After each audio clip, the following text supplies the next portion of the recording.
2 bâtiments neufs de 3 salles de classe chacun avec bureau de directeur et un magasin.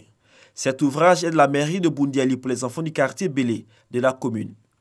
Une infrastructure de 40 millions de francs CFA pour améliorer les conditions d'apprentissage des élèves et aussi les conditions de travail des enseignants. Le maire de Boundiali, le professeur Marietou Kone, et son équipe sortent ainsi des centaines d'enfants des salles de classe précaires. Ils privent également ces enfants de parcourir de plusieurs kilomètres au quotidien pour les études. Les bénéficiaires ont exprimé leur gratitude au maire de Boundiali pour cette action de développement. La ministre Marietou Kone, maire d'Odiéné, soutient que cette action s'inscrit dans la politique sociale du gouvernement et aussi dans la politique de l'école obligatoire. Elle exhorte les parents à la scolarisation des jeunes filles et surtout à la déclaration des naissances. Dès qu'un enfant naît, il faut le déclarer. Il faut déclarer sa naissance. Parce qu'un enfant qui n'a pas de papier, c'est un enfant qui ne peut pas aller à l'école. Or, la place de l'enfant avec l'école obligatoire, c'est à l'école. Donc, chers parents, je voudrais profiter de ce micro pour vous encourager à déclarer vos enfants à l'état civil dès leur naissance. Maintenant que vous avez une école dans votre quartier, vous devez tout faire pour que les enfants la fréquentent. Il faut toujours faire l'effort d'envoyer les enfants à l'école. C'est un sacrifice à faire afin que demain ils puissent s'occuper de vous et demain qu'ils puissent participer au développement de notre pays. La nouvelle école primaire publique, baptisée Lénisogné Koulibaly, va accueillir ses premiers élèves à la rentrée prochaine des classes.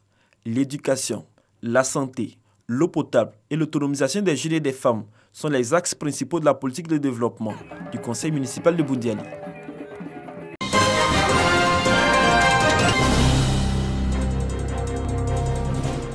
Du 15 au 17 avril, c'est une plateforme d'échange qui aura lieu pour les acteurs du secteur médical lors de la 6e édition du Salon international de la santé et du matériel médical, MEXI en abrégé. Fabricants, distributeurs de produits de santé, sociétés de promotion et de vente de matériel et dispositifs médicaux devront exposer et fournir des informations nécessaires au bon fonctionnement des plateaux techniques des structures sanitaires et rendre accessibles les nouvelles technologies aux praticiens. L'amélioration de la qualité de l'offre de soins de santé demeure une préoccupation majeure pour le gouvernement et en particulier pour les autorités sanitaires ivoiriennes. L'atteinte de cet objectif passe nécessairement par le renforcement et le renouvellement des plateaux techniques des structures sanitaires ainsi que par l'appropriation de nouvelles technologies biomédicales par nos praticiens.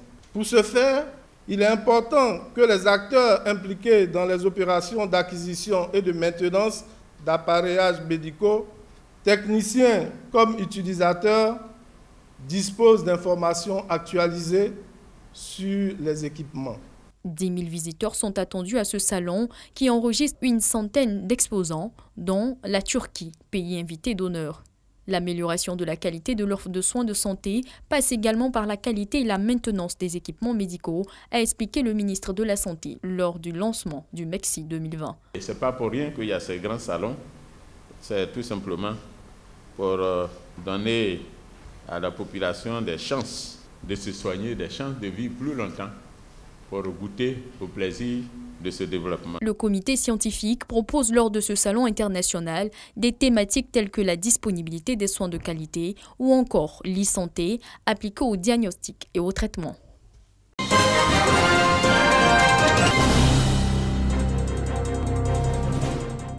L'année 2019 a été marquée par des actions d'envergure en faveur de la paix en Côte d'Ivoire, selon le président de la Fédération pour la paix universelle.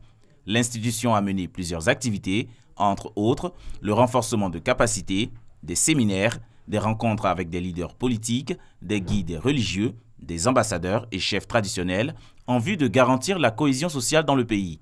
Un bilan jugé satisfaisant selon Akassaé Lazare. Nous avons mené des actions de terrain parce que dans tout le pays, nous avons des conseils de paix dont le rôle est d'œuvrer au quotidien aux côtés du gouvernement à consolider la paix dans les différentes régions et apporter les messages de paix de la Fédération pour la paix universelle. Nous avons des principes de paix qui sont des valeurs fortes et qui sont universelles. Et c'est autour de ces principes de paix, des valeurs de paix, que nous sensibilisons les Ivoiriens partout sur la Côte d'Ivoire. La Fédération pour la paix universelle sensibilise sur le maintien de la paix en Côte d'Ivoire. L'année 2020 s'annonce encore plus déterminante pour l'institution qui entend investir toutes les régions du pays pour la promotion des valeurs de paix. Sans l'amour entre nous, Ivoiriens, la paix sera difficile à consolider et à stabiliser. Le bien le plus précieux pour nous tous aujourd'hui, ce ne sont pas nos partis politiques ou même nos religions ou bien nos organisations personnelles, mais c'est la Côte d'Ivoire. Créée depuis 2005, la Fédération pour la paix universelle section Côte d'Ivoire compte à ce jour 21 conseils de paix à travers tout le pays.